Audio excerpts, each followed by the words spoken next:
Hello friends, मैं हूं अजीज। आप देख रहे हैं मूवी स्टॉक चैनल, जिस पर आज मैं बात करने वाला हूं हॉलीवुड की मूवीज से लेकर के कुछ सीरीज के अपडेट्स के बारे में, जिनमें मेजर अपडेट अवेंजर्स 5 से रिलेटेड जुड़े हुए हैं। इसके अलावा डेडपूल से भी रिलेटेड कुछ अच्छी अपडेट निकल कर आई है। बाकी मेज रनर पर भी इस वीडियो में अब इंट्रो के बाद बात की जाएगी, यानी कि अब आपके टाइम को बिल्कुल भी ना वेस्ट करते हुए सीधे मुद्दे पर आएंगे। जिससे पहले बनेगी मेरी एक छोटी मोटी सी डिमांड, जो की है इस चैनल को सब्सक्राइब, वीडियो को लाइक और शेयर करने की तो कर लो।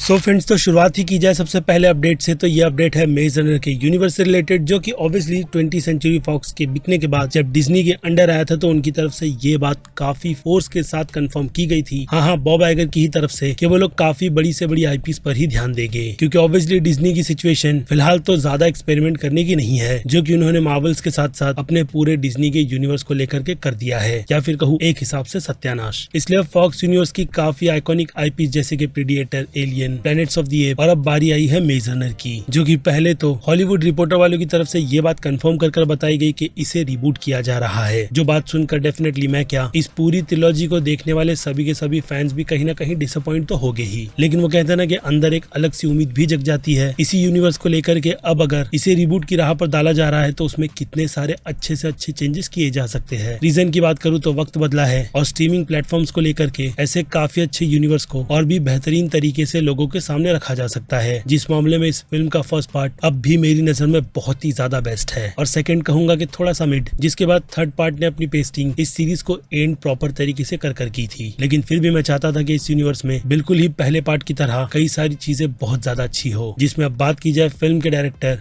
पिछली फिल्म के डायरेक्टर वेस्टबॉल की, तो वो फिर से इस यूनिवर्स के साथ अब इस बार एज अ प्रोड्यूसर कनेक्ट कर रहे हैं, यानी इस बार डायरेक्टर की चेयर पर बिल्कुल ही नए चेहरे को बिठाया जाएगा, क्योंकि वेस्टबॉल फिलहाल तो प्लैनेट्स ऑफ द एप के यूनिवर्स को बिल्ड करने में लगे पड़े हैं, जो कि किंगडम ऑफ द एप से ही इस बात को हमारे दिमाग में पूरी तरीके से क्लियर कर देता है कि उनकी मेहनत एप्स के इस यूनिवर्स को लेकर के कितनी ज्यादा अच्छी है। बाकी डायरेक्टर की तो स्टेटमेंट है ही कि वो इस यूनिवर्स के साथ भी शुरुआत से लेकर के अंत तक रहेंगे, जिस कमिटमेंट पर फिलहाल तो अब तक वेस्टबॉल जी जान से लगे होते हैं। और इसी पर उनकी स्टेटमेंट मेज रनर के यूनिवर्स से भी रिलेटेड बहुत ही अच्छी तरीके से आई है, जो कि अगेन कई सारे डाई हार्ड फैंस को भी सेटिस्फाई करती है, क्योंकि उनकी इंटरव्यू की कंफर्मेशन के अकॉर्डिंग मेज रनर का ये पूरा यूनिवर्स पुरानी ट्रिलॉजी को बिल्कुल भी हाथ न लगाते हुए आप कह सकते हो कि वो जैसा है उसे ऐसे ही रहने देना चाहता है, क्योंकि जो भी चीजें उस फिल्म के यूनिवर्स की ट्रिलॉजी के साथ में की गई है, चाहे बात स्टोरी की क्यों ना हो, उसका पैकअप अगेन डायरेक्टर की कंफर्मेशन के अकॉर्डिंग हो चुका है, जिसमें अब वो इस राह में ऑडियंस का जैसा कनेक्शन इस फिल्म के फर्स्ट पार्ट के साथ था, उसे बिल्कुल वैसा ही रखना चाहते हैं। जो फिल्म डेफिनेटली आपने भी देखी होगी और आपको पता होगा कि फिल्म के फर्स्ट पार्ट का इंप्रेशन लोगों पर कितना ज्यादा स्ट्रॉन्ग पड़ा था। और बाकी कहा यह भी जाता है कि नॉवल की अडेप्टेशन पर कहानी बहुत ही ज्यादा फास्ट पेस की थी,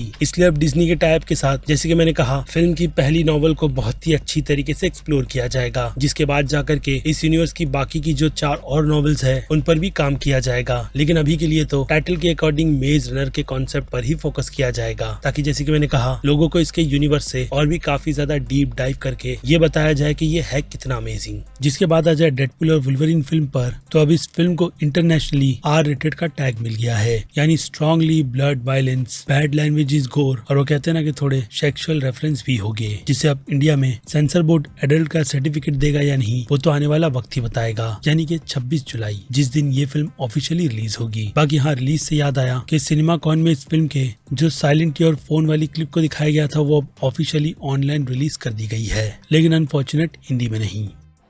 So I heard Secret Wars is finally going to introduce. You get reception down here? I don't have a phone. It's coming from out there. Hey, Bub. You're in a movie theater, not the off room in your mom's nursing home.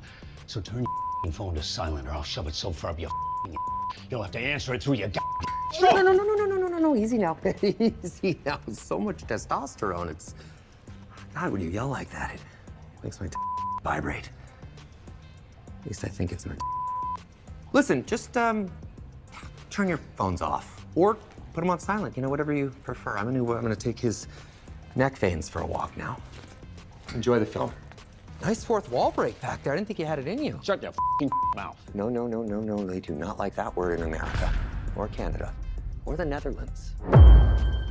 जिसके बाद बात करें Kang की, तो deadline वालों के articles में Kang का कैरेक्टर ही अवेंजर्स 5 या फिर कहूँ मल्टीवर्स की इस सागा का मेन विलन होगा या नहीं, उस पर किसी भी तरीके की क्लियरिफिकेशन नहीं दी गई। लेकिन आज सोर्सेज के तौर पर एक हिसाब से कह सकता हूँ कि कंफर्मेशन यही दी जा रही है कि कैंग रिटर्न करेगा, लेकिन अनफॉर्चुनेट जोनाथन मेजर नहीं, जो कैरेक्टर मल्टीवर्स की इस सागा का मेन विलन भी है, लेकिन एक बैलेंस के साथ। कैसे वो डिटेल प्रोवाइड नहीं की गई। जिससे हटकर डेडलाइन वालों की इसी फिल्म से रिलेटेड और डिटेल्स की बात की जाए तो पुराने 60 से भी ज्यादा कैरेक्टर्स को इस फिल्म में रिटर्न करवाया जाएगा, जिनमें उनकी रिपोर्ट के अकॉर्डिंग नाम मार्क रफेलो, क्रिस हेम्सवर्थ और बेनेडिक्ट कम्बरबैच के साथ साथ सिमी लू, कैरन गिलिन और हाँ टॉम हिडलस्टन का भी है, जो कि एक हिसाब से बहुत बड़ी कंफर्मेशन भी है। लेकिन इसके अलावा बाकी और नामों की घोषणा नहीं की गई। लेकिन हाँ ये बात कंफर्म है कि मार्वल के अब ये प्रोजेक्ट प्रोडक्शन के हिसाब से बहुत नहीं बल्कि काफी ज्यादा बड़ा होने वाला है, क्योंकि जो सिचुएशन एमसीयू के फेज 5 को लेकर के हुई है उसे फैंस को पूरी तरीके से भुलाने के लिए इस फिल्म का बड़ा बनना तो बनता ही है। ऊपर से नाम अवेंजर्स 5 है, या फिर कहूँ एक हिसाब से कैंग डायनेस्टी भी। बाकी डेडलाइन वालों की रिपोर्ट इन 60 कैरेक्टर्स के साथ साथ इस बात की भी है कि फिल्म अवेंजर्स की ही टैगलाइन पर मुट्ठी भर कैरेक्टर नहीं बल्कि एक अच्छी खासी लीडिंग टीम दिखाएगी। जिसके अब अगर डायरेक्टर की बात की जाए तो मार्वल्स की इस लिस्ट में सबसे टॉप का अगर कोई नाम है तो अगेन डेडलाइन वालों की रिपोर्ट के अकॉर्डिंग वो नाम शॉन लीवाई का है, जो कि मेरी नजर में फिलहाल तो अभी वो कहते हैं ना कि उस लेवल पर नहीं पहुंचे कि मैं उन्हें अवेंजर्स की फिल्म डायरेक्ट करते हुए देखूं। लेकिन इससे हटकर उन्होंने जितने भी प्रोजेक्ट्स बनाए हैं उनका टोन किस तरीके का होता है वो आपको भी पता होगा। जिन सब पर अब वो डेडपूल एंड वुल्वरीन फिल्म को कितना ज्यादा जस्टिफाई कर पाए हैं वो तो फिल्म देखने के बाद पता चलेगा। जिसके बाद हो सकता है मेरे साथ साथ कई और लोगों की राय भी बदल जाए, बट अभी के लिए तो मैं उन्हें टॉप लिस्ट में तो नहीं रखूंगा, जो कि हो सकता है कि आने वाले दिनों में कंफर्म भी कर दिए जाए। जिसके बाद बात करें सोनी के स्पाइडरमैन के यूनिवर्स की, तो इससे रिलेटेड फिलहाल तो आप कह सकते हो कि अपडेट नहीं बल्कि कंफ्यूजन ही है, जो कंफ्यूजन कोई और नहीं अब खुद टॉम हार्डी क्रिएट कर रहे हैं। क्योंकि obviously venom the last dance film का ट्रेलर रिलीज कर दिया गया है, जिसे लेकर के अब वो कहते हैं ना कि वो थोड़ी मार्केटिंग भी करेगी और इसी राह पर चलते हुए उन्होंने ये बात कंफर्म कर दी है कि सोनी वालों के पास उनका खुद का एक स्पाइडरमैन है। लेकिन वो कौन है, फोर्ब्स के उस इंटरव्यू में वो बात तो कंफर्म नहीं की गई, बट ये बताया गया कि सोनी वालों की तरफ से उन्हें और उनकी टीम को पूरा फ्रीडम दिया गया था कि वो उसका अच्छी तरीके से यूज करे, जिस बात पर मैं तो बिलीव नहीं करता।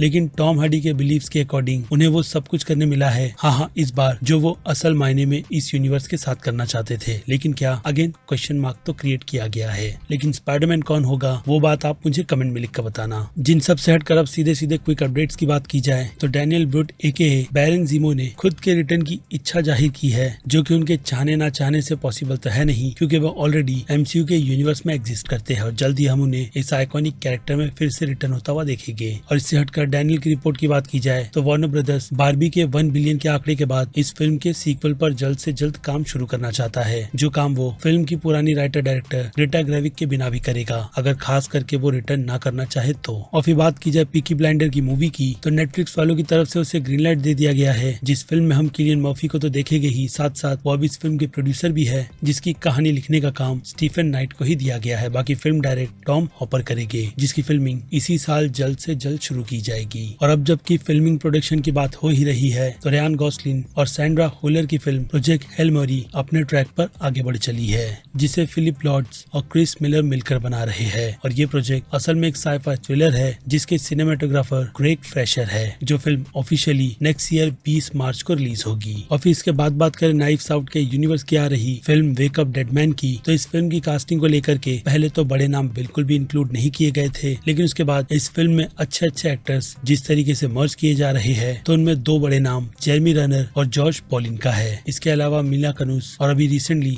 थॉमस हिडिचिन चर्च को भी कास्ट किया गया है, जिसकी बाकी की कास्ट तो आपको स्क्रीन पर दिखी रही होगी। जिसका अब मतलब भी साफ है कि फिल्म का प्रोडक्शन जल्द से जल्द शुरू होगा, ताकि ये फिल्म सिर्फ टाइटल अनाउंसमेंट ही नहीं बल्कि इसकी ऑफिशियल रिलीज डेट भी रिवील कर दे, जिनमें फिलहाल तो ये फिल्म बस साल 2025 में रिलीज होगी, इसी की कंफर्मेशन है, बट मंथ और डेट अभी के लिए तो कंफर्म नहीं किए गए। और फिर आखिर में बात करें गॉडजिला -1 की, तो आपको ये बात पता ही होगी कि ये अमेजिंग सी या फिर कहो बहुत ही ज्यादा अमेजिंग सी फिल्म नेटफ्लिक्स पर ट्रेंडिंग हो रही है, जिसे नेटफ्लिक्स वालों ने अपनी सूझबूझ के साथ इसकी ऑफिशियल लैंग्वेज के अलावा हिंदी में भी रिलीज किया, ताकि ये फिल्म ज्यादा से ज्यादा ऑडियंस तक पहुंचे। और उसी पर अपना ट्रैक बनाते हुए ये फिल्म एक साथ सिर्फ नेटफ्लिक्स पर ही नहीं बल्कि एप्पल के iTunes पर भी ट्रेंड कर रही है, जो कि यही बात क्लियर करके बता देती है कि ये फिल्म अगर सही टाइम पर इंडिया के भी थिएटर में रिलीज होती तो इस फिल्म का माहौल बॉक्स ऑफिस पर तो अलग ही होता। और इसी के साथ साथ अब जबकि ये नेटफ्लिक्स पर रिलीज हुई है तो लोग और भी काफी ज्यादा पागल हो जाते हाँ इस फिल्म को देखने के लिए, क्योंकि वो काम तो पहले ही इस फिल्म की वीओडी ने कर दिया था।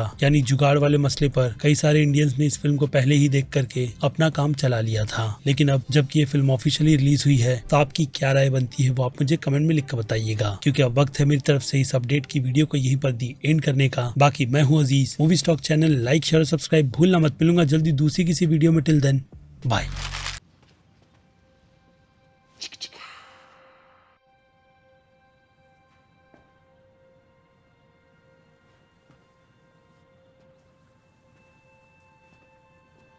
You're still here. It's over. Go home.